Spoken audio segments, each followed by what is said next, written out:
Hello students, here I am Dhananjay Kumar. आज हम नई यूनिट पढ़ेंगे, unit number 7, estimation of service connection. यहाँ पे अब हम सर्विस कनेक्शन सेवा संयोजन के एस्टिमेशन के बारे में पढ़ेंगे। ठीक है। तो जैसा कि हम इससे पहले जो estimation of overhead line and underground cable हम पढ़ चुके हैं। उसमें जो भी थ्योरी थी हमने बताया था, और जो भी न्यूमेरिकल था हम बता चुके हैं। तो थोड़ा बहुत आप लोग बुक से हेल्प ले करके और थोड़ा सा प्रिपरेशन करने की कोशिश कीजिएगा।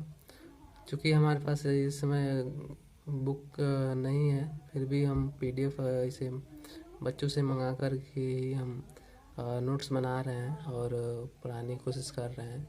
इसलिए आप लोग भी ज़्यादा से ज़्यादा बुक का ही सहारा लीजिए, और थोड़ा बहुत जो भी हम वीडियो लेक्चर बना रहे हैं तो इससे भी आप लोग हेल्प ले सकते हैं। और मुझे उम्मीद है कि थोड़ी बहुत तो हेल्प मिल रही होगी। हमारे जो भी प्रयास है, थोड़ा सा आपके पेपर के पॉइंट ऑफ व्यू से, जो भी एग्ज़ाम पॉइंट ऑफ व्यू से जो है थोड़ा सा भी हेल्पफुल साबित हो सकता है, तो हो रहा होगा। तो हम लोग का ये प्रयास जो है सफल हो रहा होगा। तो इसी क्रम में अब हम यहाँ पे देखेंगे कि जो भी सर्विस कनेक्शन है वो क्या होता है। तो जो सर्विस कनेक्शन होता है इसके बारे में हम देखेंगे यहाँ पे। तो वह विद्युत लाइन खंड अर्थात जो कि कंज्यूमर को विद्युत सप्लाई सिस्टम से जोड़ता है। ठीक है। वह विद्युत लाइन खंड जो कि क्या करता है, कंज्यूमर को विद्युत सप्लाई सिस्टम से क्या करता है, जोड़ता है। अर्थात जो भी डिस्ट्रीब्यूशन पोल के से हम जो भी हम कनेक्शन घर पे लाते हैं, तो ये जो वायर होता है जो कि हमारे घर को आता है, कंज्यूमर को दिया जाता है, विद्युत सप्लाई सिस्टम से जोड़ने का काम करता है। तो ये जो ये जो वायर होता है, कंडक्टर होता है, वो क्या कहलाता है, सर्विस कनेक्शन कहलाता है। ठीक है। इलेक्ट्रिक पावर जनरेटिंग स्टेशन पे क्या किए जाते हैं, जनरेट किए जाते हैं, और जिसको क्या करते हैं हम ट्रांसमिशन लाइन के द्वारा हम कंज्यूमर लोड सेंटर को फीडर के द्वारा संचारित किया जाता है, जो इलेक्ट्रिक ट्रांसमिशन कहलाता है। ठीक है। क्योंकि हमको पता है कि जो भी इलेक्ट्रिक पावर है वो जनरेटिंग स्टेशन पे ही जनरेट किया जाता है, जो कि large number of synchronous generator parallel में ऑपरेट होते हैं। तो वहाँ पे हम क्या करते हैं कि जो भी कंज्यूमर लोड सेंटर को हम क्या करते हैं कि फीडर के द्वारा हम ट्रांसमिट करते हैं, और जो भी इलेक्ट्रिक ट्रांसमिशन ये कहलाता है। और कंज्यूमर लोड जो सेंटर से इलेक्ट्रिक पावर डिस्ट्रीब्यूटर द्वारा डिस्ट्रीब्यूट किया जाता है। ठीक है। अब जो कंज्यूमर लोड है, लोड सेंटर से electric power, consumer load centre से इलेक्ट्रिक पावर जो है डिस्ट्रीब्यूटर के द्वारा, ठीक है, जो भी डिस्ट्रीब्यूटर है उसके द्वारा क्या किया जाता है, डिस्ट्रीब्यूट किया जाता है। ठीक है। इसके वजह से जो डिस्ट्रीब्यूटर से विभिन्न उपभोक्ता केंद्रों हेतु शक्ति जो है सर्विस मेन के द्वारा प्राप्त किया जाता है। ठीक है। तो जो भी डिस्ट्रीब्यूटर होता है और उपभोक्ता केंद्रों है, तो जो शक्ति है वो सर्विस मेन के द्वारा प्राप्त किया जाता है। ठीक है। उस सर्विस मेन के द्वारा हम क्या करते हैं, प्राप्त करते हैं।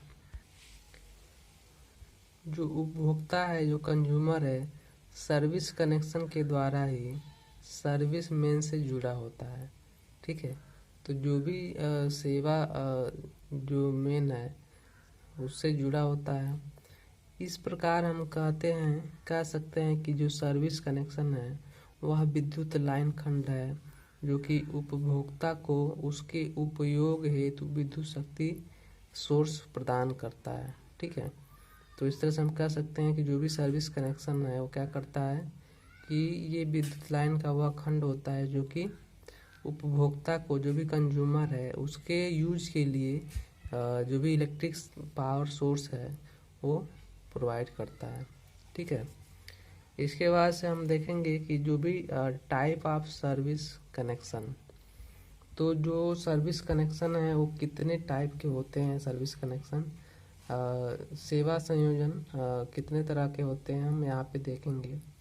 तो सबसे पहले कि उपभोक्ता को विद्युत शक्ति सोर्स प्रदान करने वाले सर्विस कनेक्शन उपभोक्ता के टाइप के अनुसार विभिन्न सप्लाई वोल्टेज के तथा विभिन्न नंबर ऑफ फेज के हो सकते हैं। ठीक है, जो भी उपभोक्ता को विद्युत शक्ति सोर्स प्रदान करने वाले जो सर्विस कनेक्शन होते हैं वो जो भी कंज्यूमर होते हैं उनके विभिन्न सप्लाई वोल्टेज, जो भी वोल्टेज है, वोल्टेज के अकॉर्डिंग तथा नंबर ऑफ फेज के अकॉर्डिंग कई तरह के हो सकते हैं। ठीक है, तो इस तरह से हम कह सकते हैं कि जो भी सर्विस कनेक्शन है ये कंज्यूमर के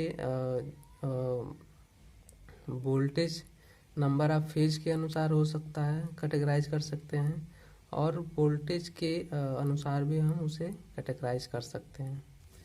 तो उपभोक्ता को सामान्यतः जो है 3 श्रेणियों में रखा जा सकता है। ठीक है, तो यहाँ पे जो कंज्यूमर होंगे वो 3 कैटेगरी में रखे गए हैं। सबसे पहला है कि औद्योगिक उपभोक्ता अर्थात इंडस्ट्रियल कंज्यूमर। ठीक है, उसके बाद आता है कि व्यावसायिक उपभोक्ता यानी कि कमर्शियल कंज्यूमर। फिर उसके बाद आता है गृहोपयोगी उपभोक्ता अर्थात डोमेस्टिक कंज्यूमर। तो यहाँ पे जो औद्योगिक तथा व्यावसायिक कंज्यूमर हैं ये लो वोल्टेज 3 फेज या फिर सिंगल फेज सर्विस कनेक्शन से जुड़े होते हैं। ठीक है, तो जो भी औद्योगिक तथा व्यावसायिक हैं, औद्योगिक तथा व्यावसायिक यानी कि इंडस्ट्रियल तथा कमर्शियल जो भी हैं, ये कंज्यूमर जो है लो वोल्टेज 3 फेज या फिर सिंगल फेज सर्विस कनेक्शन से क्या होते हैं, जुड़े होते हैं, अर्थात उनको इनसे सप्लाई दिया जाता है।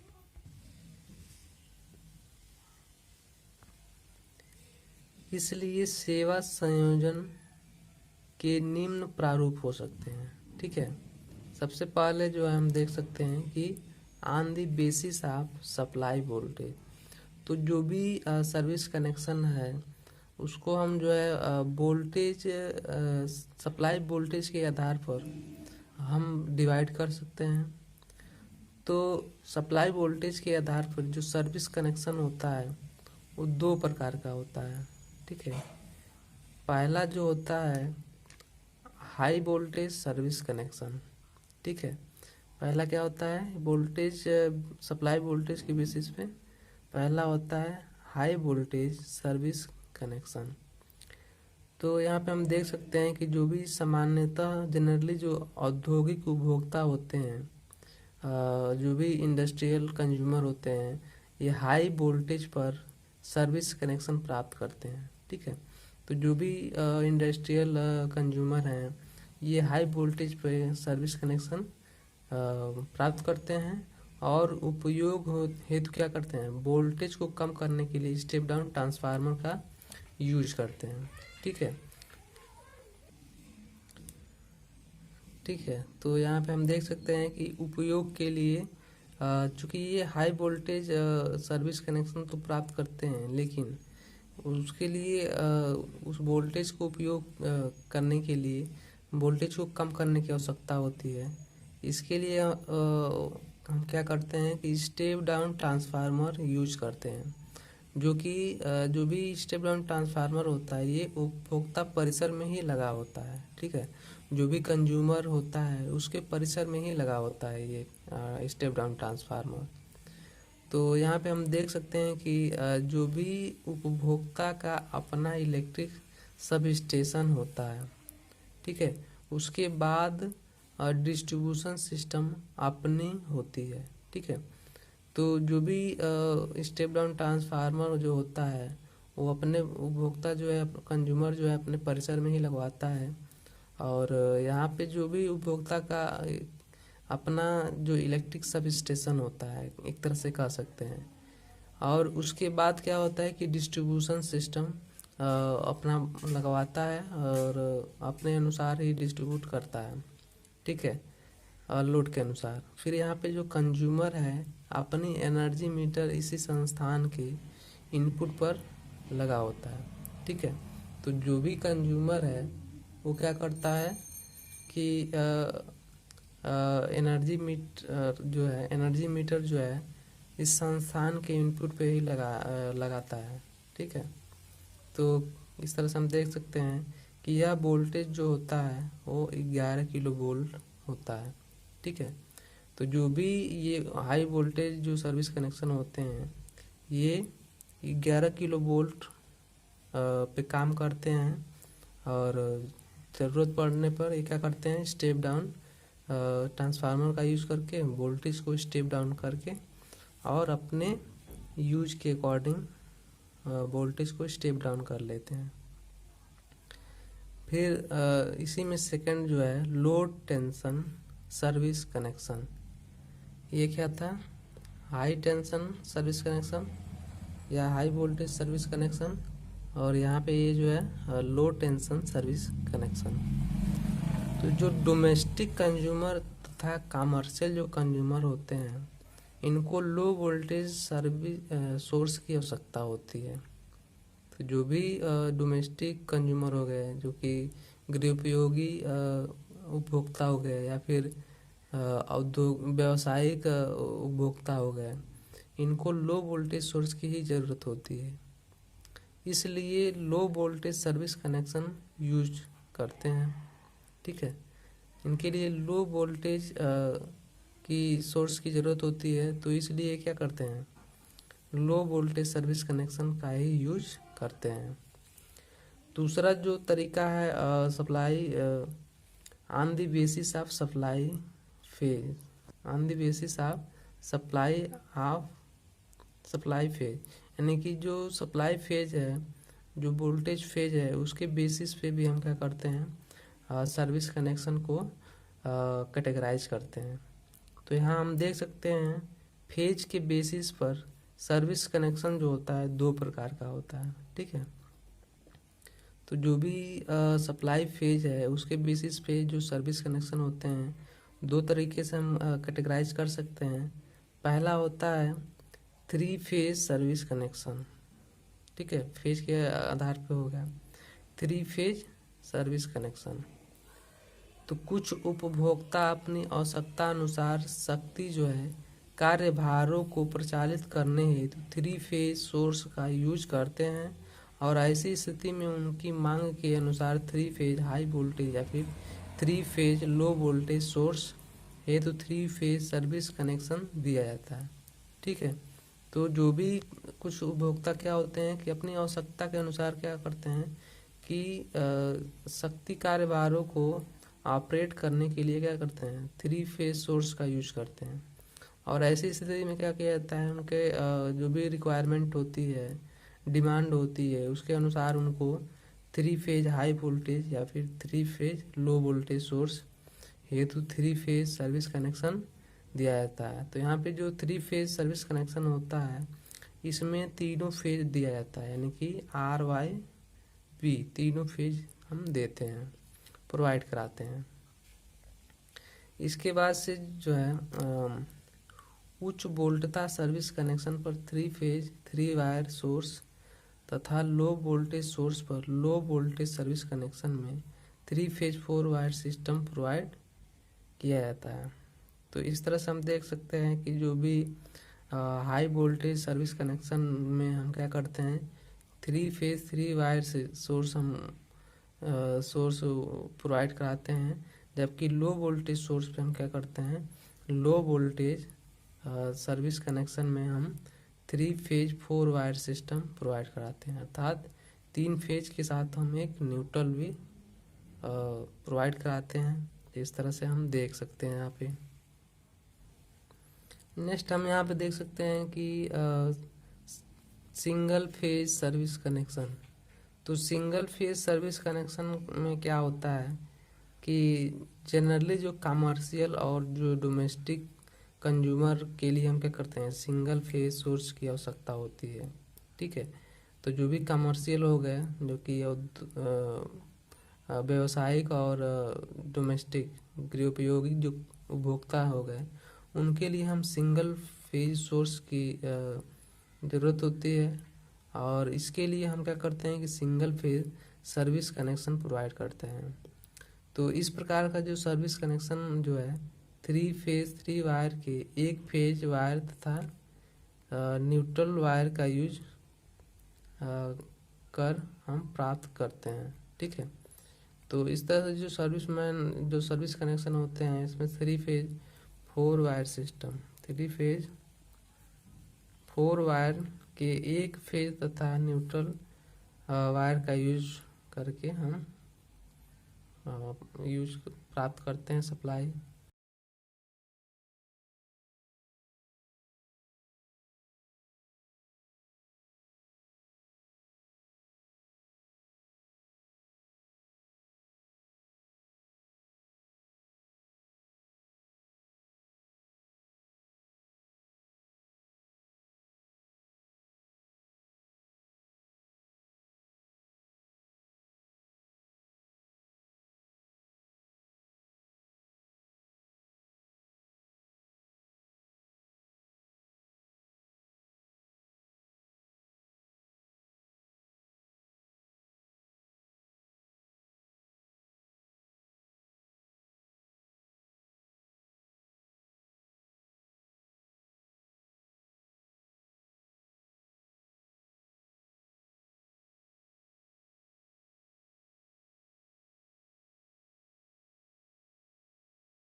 तीसरा जो है सेवा संयोजन संस्थापन विधि के आधार पर, अर्थात जो तीसरा मेथड है जो कि सर्विस कनेक्शन प्रोवाइड कराने का, वो इस तरह से हम कैटेगराइज कर सकते हैं। On the basis of installation method of service connection, सेवा संयोजन संस्थापन विधि के आधार पर सेवा संयोजन मूलतः निम्न दो प्रकार के होते हैं। पहला जो है सिरोपरि सेवा संयोजन अर्थात ओवरहेड सर्विस कनेक्शन। तो जो ओवरहेड सर्विस कनेक्शन होता है, इसमें हम जो भी उपभोक्ता है, कंज्यूमर है, उसको दिया जाने वाला सर्विस कनेक्शन ओवरहेड सेवा संयोजन कहलाता है। ठीक है, तो अगर हम ओवरहेड लाइन के द्वारा कंज्यूमर को सर्विस कनेक्शन प्रोवाइड कराते हैं, तो इसको हम बोलते हैं ओवरहेड सर्विस कनेक्शन। ठीक है, सिरोपरि सेवा संयोजन व उसकी विभिन्न विधियों का विस्तृत विवरण आगे हम अध्ययन करेंगे। और दूसरा होता है कि भूमिगत सेवा संयोजन अर्थात अंडरग्राउंड सर्विस कनेक्शन। तो जब भी कंज्यूमर को सर्विस कनेक्शन जो है अंडरग्राउंड केबल के द्वारा दिया जाता है, तो इस प्रकार का जो सेवा संयोजन होता है वो अंडरग्राउंड सर्विस कनेक्शन कहलाता है। इस प्रकार के संयोजन का विस्तृत विवरण भी सिरोपरि ओवरहेड संयोजन के बाद आगे दिया जाएगा। ठीक है, ने आगे हम पढ़ेंगे। सबसे पहले हम पढ़ेंगे यहाँ पे ओवरहेड लाइन सर्विस कनेक्शन अर्थात सिरोपरि लाइन सेवा संयोजन। तो इसमें हम देखेंगे कि जो भी ओवरहेड लाइन के द्वारा किया जाने वाला जो भी सर्विस कनेक्शन होता है वो सिरोपरि सेवा संयोजन कहलाता है। ठीक है, ओवरहेड लाइन सर्विस कनेक्शन कहलाता है। इस प्रकार के सेवा संयोजन में निकटतम वितरण पोल से, जो भी हमारे घर के आसपास डिस्ट्रीब्यूशन पोल होते हैं, तो वहाँ से AAC चालक या फिर ACSR चालक या कठोर कर्षित ताम्र चालक से अथवा ऋतु सह केबल विदर प्रूफ केबल की सहायता से ओवरहेड लाइन के द्वारा सेवा संयोजन दिया जाता है। ठीक है, तो जो भी ओवरहेड लाइन सर्विस कनेक्शन होता है, तो इसमें कंज्यूमर क्या करता है कि ओवरहेड लाइन के द्वारा जो भी सर्विस कनेक्शन किया जाता है।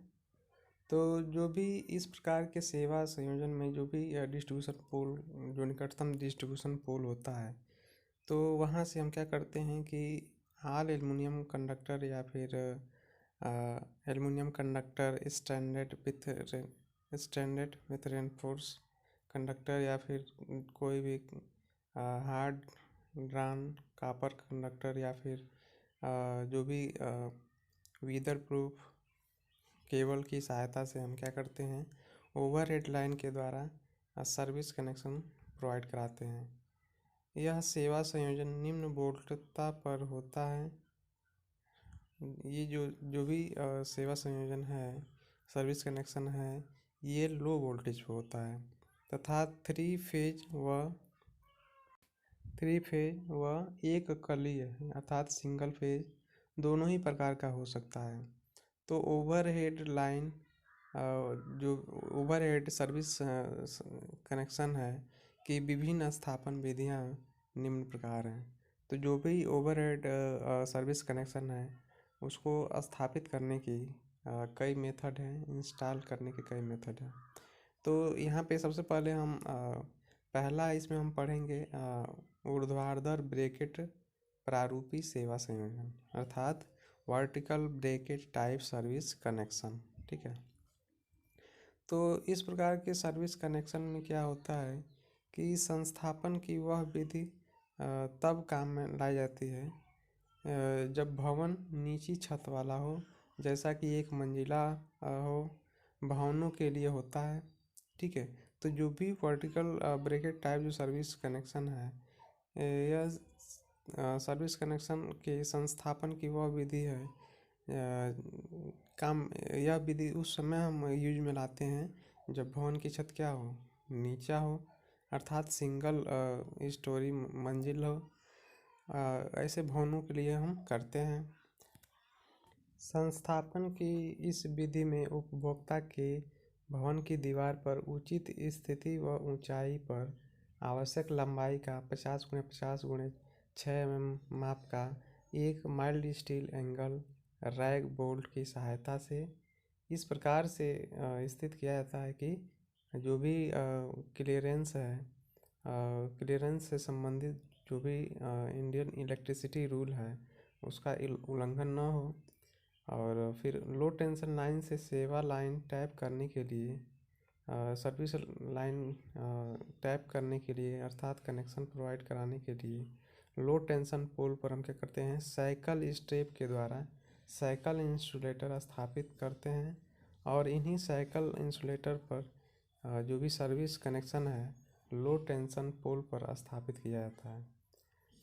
सर्विस कनेक्शन का जो भी उपभोक्ता का जो भी सिरा होता है, उपभोक्ता भवन की दीवार पर स्थापित माइल्ड स्टील एंगल ब्रैकेट पर आई बोल्ट की सहायता से स्थित किया जाता है, जिसके लिए सेवा लाइन के चालक को एक लूप इंसुलेटर अर्थात स्टे इंसुलेटर पर स्थापित किया जाता है तथा इस लूप इंसुलेटर को 6 standard wire gauge GI galvanised iron बीयर तार की सहायता से ब्रैकेट पर स्थित आई बोल्ट पर स्थापित किया जाता है।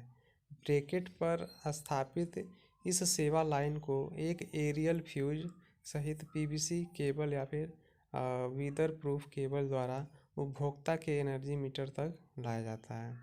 फिर माइल्ड स्टील एंगल ब्रैकेट पर लाइन की विपरीत दिशा में एक टेक व्यवस्था होती है, जिसका टेक तार एक आई बोल्ट की सहायता से ब्रैकेट पर स्थापित होता है।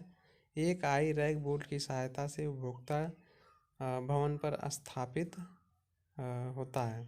ठीक है, यहाँ पे रैक बोल्ट को दिखाया गया है, किस तरह से हम रैक बोल्ट की सहायता से हम जो भी स्टे इंसुलेटर है हम स्थापित करते हैं, और इस पे जो भी तो इस तरह से जो भी कंडक्टर होता है इसको हम आई रैक बोल्ट की सहायता से उपभोक्ता के भवन पर स्थापित करके फिर हम कनेक्शन प्रोवाइड करते हैं।